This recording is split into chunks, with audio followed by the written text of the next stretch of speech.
नमस्कार प्यारे विद्यार्थियों, मैं आरपी जैन आप लोगों का फिर से स्वागत करता हूँ अपने YouTube channel maths and reasoning classes में। प्यारे विद्यार्थियों, मेरा प्रयास है कि मैं आपको अच्छे से अच्छा कंटेंट दे सकूँ फ्री में। तो आप लोग अगर आप नए हैं तो मेरे चैनल को ज़रूर सब्सक्राइब करिएगा। प्यारे विद्यार्थियों, आज हम कैलेंडर की शुरुआत करने वाले हैं। कैलेंडर पर ये मेरा पहला वीडियो होने वाला है। कैलेंडर में किस प्रकार से प्रश्न पूछे जाते हैं, इन सब चीज़ों के बारे में मैं स्टेप बाय स्टेप कराऊंगा। तो प्यारे विद्यार्थियों देखें, कैलेंडर से तो सभी लोग परिचित हैं। जैसा कि आप लोग देखे होंगे, अगर आप देखे होंगे अपने मोबाइल में आपके घरों पर कैलेंडर लगा होगा तो उसमें देखेंगे, उसमें दिन दिन देखने के लिए, डेट देखने के लिए, सप्ताह कितने सप्ताह हुए, जो भी चीज़ें हैं, ईयर देखने के लिए, इन सब चीज़ों को देखने के लिए हम लोग कैलेंडर का यूज़ करते हैं। अब कैलेंडर से प्रश्न एग्ज़ाम में कैसे बनते हैं, इन सारी चीज़ों को हम लोग स्टेप बाय स्टेप देखेंगे। तो सबसे पहले हम लोग ध्यान देंगे कि कैलेंडर में जो ईयर होते हैं उनको थोड़ा सा देखेंगे। जो ईयर होता है, ईयर मतलब वर्ष की अगर मैं बात करूं, ये दो प्रकार के होते हैं। कैसे? एक होता है ऑर्डिनरी ईयर, एक होता है लीप ईयर। ऑर्डिनरी ईयर यानी जिसे हम लोग सामान्य ईयर बोलते हैं, सामान्य वर्ष बोलते हैं, सामान्य वर्ष बोलते हैं। और एक होता है लीप वर्ष, लीप ईयर जिसे बोलते हैं। जो लीप वर्ष और सामान्य वर्ष, दो वर्ष में इसको आप बांट सकते हैं। तो एक सामान्य वर्ष जो होता है इसमें 365 डेज होते हैं।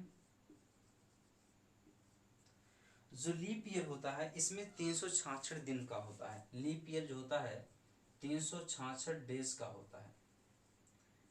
लीप ईयर किसे कहा जाता है, बात यह है, और क्यों कहा जाता है इसका रीजन देखेंगे। लीप ईयर जो होता है इसमें 366 दिन क्यों होते हैं? क्योंकि प्यारे विद्यार्थी, यहाँ पर जो लीप ईयर होता है, ऐसा ईयर जिसमें 4 से पूरा का पूरा डिवाइड हो जाए, ऐसा ईयर जो 4 से पूरा का पूरा डिवाइड हो जाए। जैसे यहाँ पे देखिए मैंने 2000 लिखा, 2000 क्या 4 से पूरा डिवाइड हो रहा है? जी बिल्कुल। तो यहाँ पे जो 2000 था, सन 2000 में यहाँ पे जो दिन हुए थे पूरे वर्ष भर में, यानी 12 महीना में 366 दिन का हुआ था। इसके बाद 2001 नॉर्मल ईयर हो जाएगा, 2002, 2002 के बाद 2003, उसके बाद आएगा 2004। 2004 भी आपका क्या हो जाएगा? लीप ईयर हो जाएगा, क्योंकि 4 से पूरा पूरा कट रहा होगा।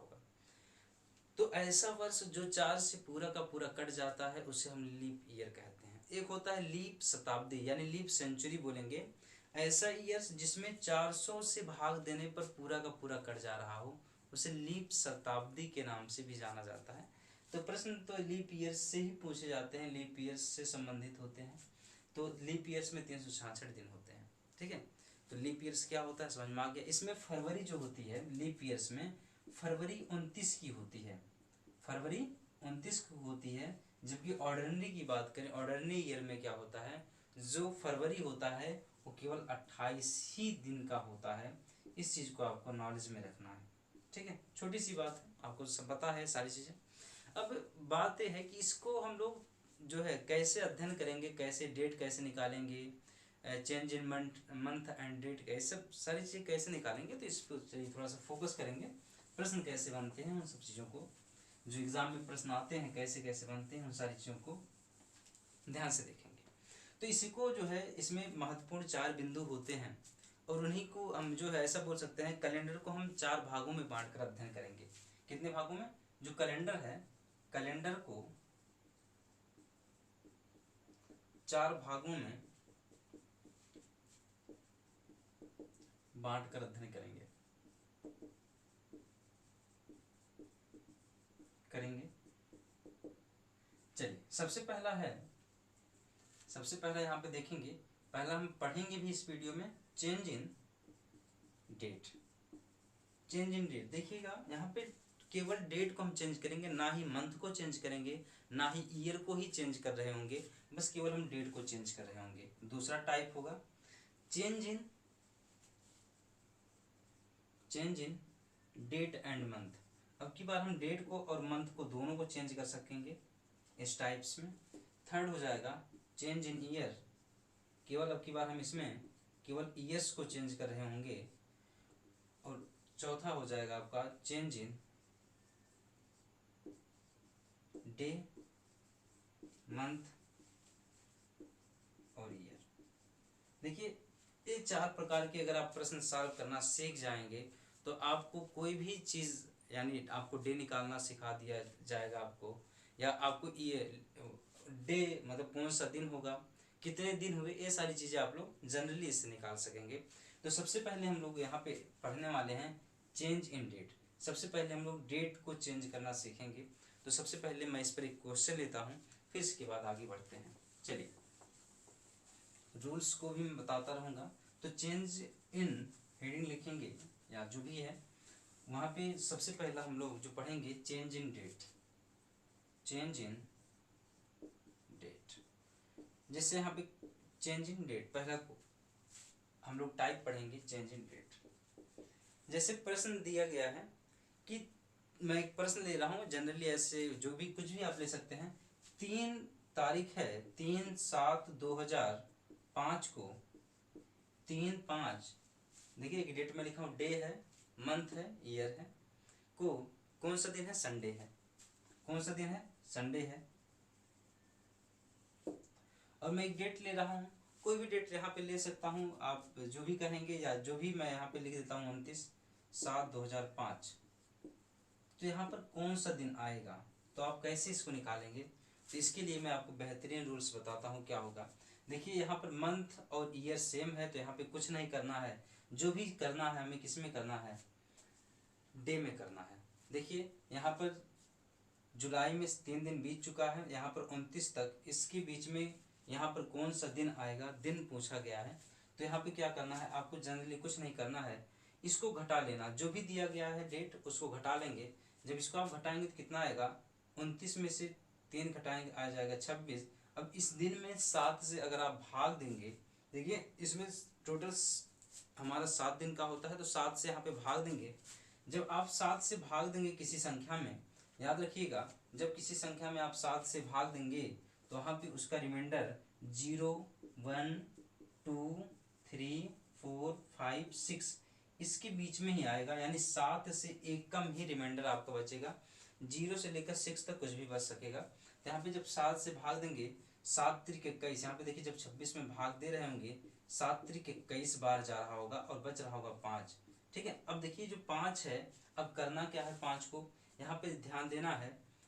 सबसे पहला क्या करेंगे, जो डेट दिया जाएगा उसको हम लोग घटा लेंगे। पहला काम है, डेट जो भी होगा डेट के बीच का अंतर निकाल लेंगे। अंतर निकालने के बाद 7 से भाग दे देंगे। 7 से भाग देने पर हमारा रिमाइंडर कुछ इसके बीच में बच रहा होगा, 0 से लेकर 6 के बीच में बच रहा होगा। रिमाइंडर हमारा बचा 5। अब देखेंगे पूछा गया डेट पास्ट है कि फ्यूचर है, और यहाँ पे देख रहे हैं 3/4 से लेकर 29, यानी फ्यूचर में पूछा गया है। अगर फ्यूचर में कहा गया तो यहाँ पे 5 जोड़ देंगे।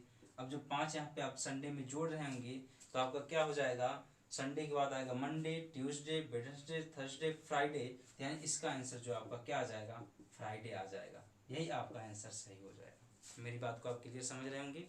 यहाँ पे जो इसका आंसर आने वाला है, फ्राइडे आने वाला है। ठीक है, तो यहाँ पे चीज़ें आपको समझ में आ गई होगी। डेट में कुछ नहीं करना होता है, मंथ और ईयर सेम होगा, बस डेट का अंतर निकाल लीजिए। अंतर निकालने के बाद 7 से भाग देंगे। 7 से भाग देने के बाद रिमाइंडर हमारा 0 to 7 के बीच में कुछ भी आएगा।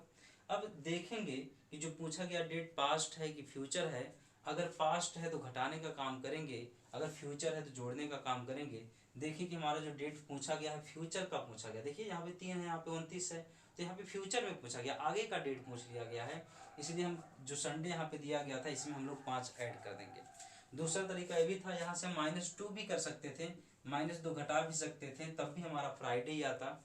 लेकिन यहाँ पे आप एक ही रूल समझिएगा, यहाँ पे जब फ्यूचर है तो जोड़िए और पास्ट है तो घटा दीजिए। बस एक छोटा सा रूल था, तो आप ऐसे जनरली निकालना सीख सकते हैं। ठीक है,